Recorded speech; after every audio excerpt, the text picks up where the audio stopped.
Hello and welcome to Filmfolket's podcast. We that speaks today is Göran.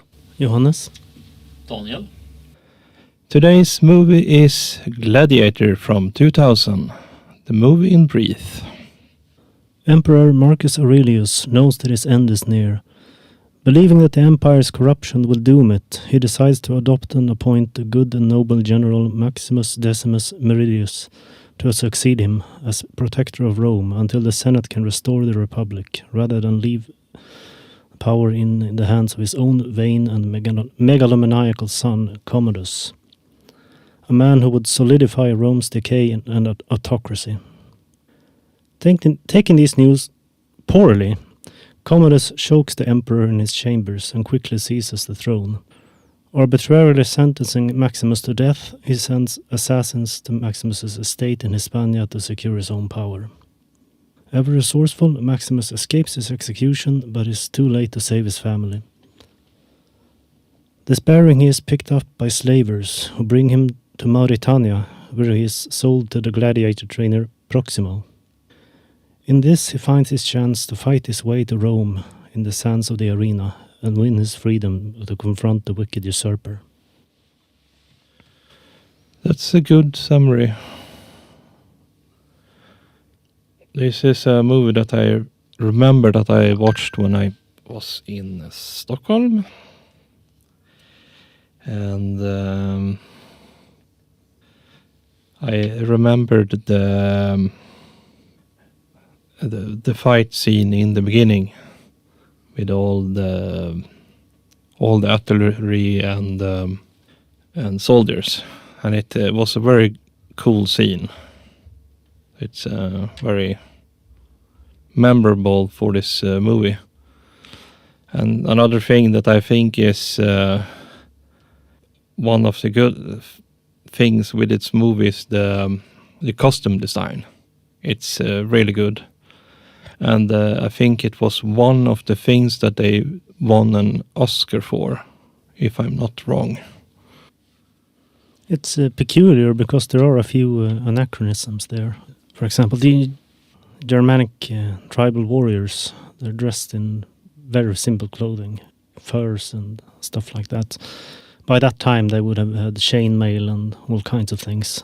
And the Roman soldiers by that time would be wearing scale mail, not the segmenta lorica. Okay. I think this has more to do with what the movie makers expect audience to recognize as Romans and barbarians more than anything. And it works. Yes, I think it's an interesting contrast to the movie Druids, which is also a movie that has a very interesting take on these kinds of things, where the Gauls get the most historically accurate outfits we have ever seen, while the Romans have extremely bad costume design. Because when you think barbarian, you think the fur, just crazy people with long beards and just charge in battle with no real strategy. They just go crazy on the battlefield. And I think they depicted that pretty well. Even though it's not accurate, but still, it looks good in cinema. So, and the Romans' armor, I think it's really nice. I like it too, even if it's not super accurate. But still very nice. Yeah, it might be hard to do it really accurate, but it still looks nice. Another thing that I like with this movie is the soundtrack. It's really good. And also all the fight scenes when they are on any of the arenas that they fight on. It's very spectacular, and even the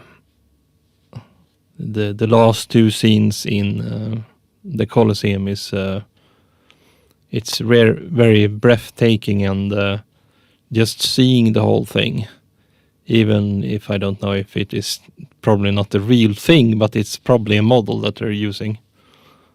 I'm guessing. I think the Colosseum they were using is actually an old Roman arena on Malta that they enhanced a lot with CGI to build up to be much larger. I also like there's some humor in the movie as well, especially when they were sitting when they were waiting for the next fight, when they had after that they know that who the Spaniard was, and one of the guys were trying Maximus food just to show him that it wasn't poisoned. It was kind of funny. When it comes to the music, I want to say that this is Hans Zimmer's signature style, and it shines very well for this kind of movie. It goes from epic bombast to these emotional moments that really fits everything. And you can really tell it carries over to his Pirates movies as well. There's also this song by the credits, "Now We Are Free." The lyrics are actually made up. It's what the singer calls language of the heart, and resembles a mix of Latin and Hebrew.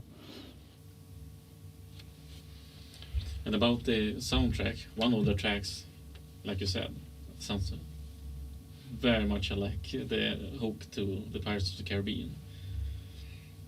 But I really like it because it's the small nuances that makes it different. So it's kind of the same, but not really the same. It's very cool. Yes, that's kind of the point I'm making, that he has a very distinct style, but it doesn't actually detract from anything. That is why he's so great at making movie music. The movie is pretty fast-paced on account of the editing, and it feels a lot shorter than it is. This version that we watched were about 2.5 hours long, and there is a longer cut, but I don't think that's actually noteworthy in terms of how long it feels. With the sound editing, I reacted to one thing, and that's when Maximus is fighting the Gaul. They're releasing tigers out on this arena, and half the sounds the tigers make are actually the sounds of pumas. And I think that's to do with an appeal to an American audience that is more familiar with the sounds of a mountain lion compared to the growls of a tiger. And on top of that, I find it very strange how the Romans got their hands on a Bengal tiger. I mean, they had ready access to North African lions at that time. So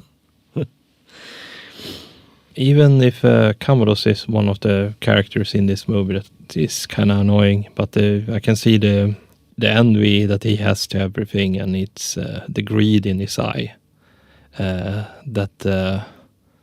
and with his anger that he wasn't gonna be elected in the beginning, but he plays his role well, even though I think some of the scenes were a little bit creepy, but that's another thing. yes, it's kind of the point.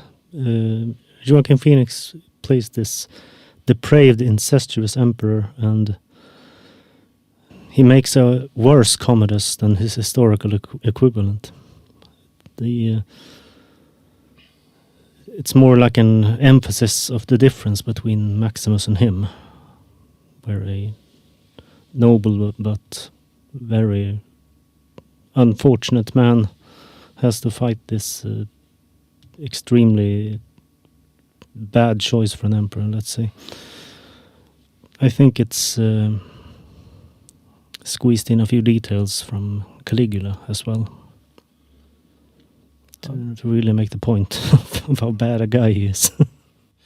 I'm just wondering what could have been done better and other thoughts. I brought up this about the sound editing, but I also feel that in some scenes the music is supposed to sound a bit louder, but it really doesn't, and that kind of detracts from the scene, where it's supposed to be this stirring score, but it's barely a whisper. Okay, so this is not about the movie. It's more about the people who made the subtitles. I mean, the subtitles, they were everywhere. I mean, the position of the subtitles were crazy in this one. This is the next Netflix version we were watching. And I was... I think it was very irritating to watch, really. It was in the way all the time. I think it's supposed to jump around a little to show where the sound is coming from people who can't hear. Yeah, but it was still very annoying. Yes, it's. I don't think it really helps anyone. And I think the wrong thing that I was choosing the English CC1, that is probably also for deaf people. So maybe it's one of my wrong choices, but I think if I should have chosen any of the other one, it should have been in the bottom, I think. yeah, because there is space there, like a black bar where it can be, but it's like in the scenes, and when it's jumping all over the place, my eyes always follow where that jumps, because it sticks out so much, so you lose some of the immersion of the movie. And yeah, It's almost like it has a seizure. Woohoo! but like I said, it's not the movie's fault. That's the subtitle. Yes, it's extremely noteworthy in the big battle against the German tribes. Oh yeah. I wanted to say that Oliver Reed's scenes as Antonius Proximo had to be assembled using footage following his death. That scene with the shadows falling on his face was entirely post-production work, and his character was supposed to survive the movie. But since he died during the shooting, he was killed off. This Gladiator movie also revived the withered swords and sandals genre of movies. Historical dramas, action and adventure set in antiquity. So now we've had these TV shows and everything.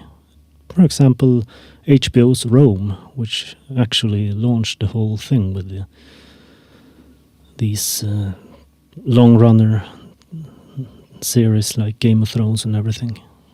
So we can give credit to Gladiator for all that.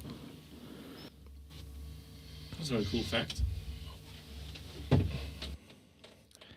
I mean, this movie is one of my favorites, and it's a movie that I like to re-watch sometimes, and I think it's very worth seeing, and I think most of the things has aged pretty well.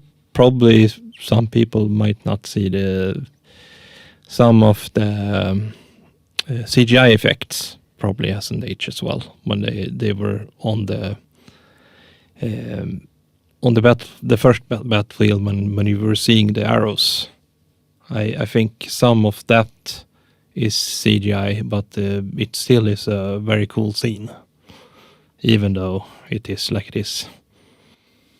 There's this noteworthy thing about that battle, that they have these siege engines throwing fire at the enemy. This is really something that wouldn't be done, especially not in a forest, so it's entirely for drama. I wanted to say that Joaquin Phoenix acting in the "Am I Not Merciful" scene was improvised. He wasn't supposed to shout the second utterances, and it really frightened Conan Nielsen. So her reaction is genuine. I love when actors do that. She was actually very knowledgeable about the Roman Empire and was consulted on a few things in the movie. I don't think there's an actual record of how much, but she was a genuine nerd about it. Maximus's role was originally written for Antonio Banderas, fitting the general's origins in Hispania, and Russell Crowe briefly tried to do an accent before Ridley Scott shut that down. Oh, okay. I would like to hear that. I mean, I also like the famous line in the movie when he's saying, "Are you not entertained?" And also, I'm Gladiator. So that's one of the most famous line and also the coolest one. It was a whole thing about that. Russell Crowe actually aided in rewriting the script several times because he insisted that the writer was absolute crap and he could do better. As the greatest actor in the world or something like that. So he actually initially refused to speak that line about how he was a father of a murdered son and etc. So,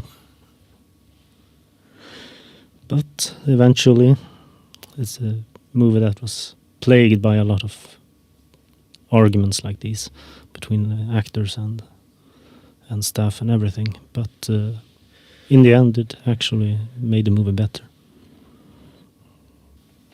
You have any more things to add? No, I'm pretty much done. Okay, ideas for next time? I was just thinking that through this Hans Zimmer thing that we could be watching Pirates of the Caribbean. Yeah. Yeah, sure. Either that or The Nice Guys. Yeah, we're doing these summer movies, as we call them. So why not something set in a sunny place like Miami or Caribbean? Yeah. I wish you all goodbye for this time, and don't forget to watch, like, and subscribe. See you next time. Goodbye. Bye.